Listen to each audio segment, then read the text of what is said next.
Oh, good evening here, Mark's here. So, as you can tell, still got the COVID-19 haircut. Not liking it at all. So, just to let you know, we have changed the garden now. Removed the two shrubs and put two little hedge walls in now, which is quite awesome. So it's opened up the garden a huge amount, which is fantastic, which is brilliant. A lot of hard work, the roots were really deep, very thick as well, so a lot of heavy grinding as well.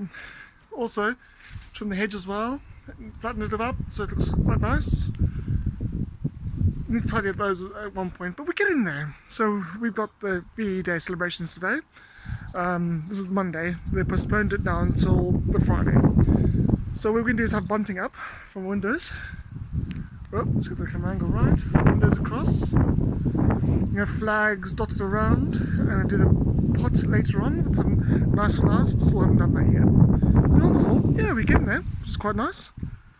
Weather's a bit chilly, but you know, it's quite sunny, which is quite bright. So yeah, can't complain. Another day in paradise. So yeah, speak to you guys later.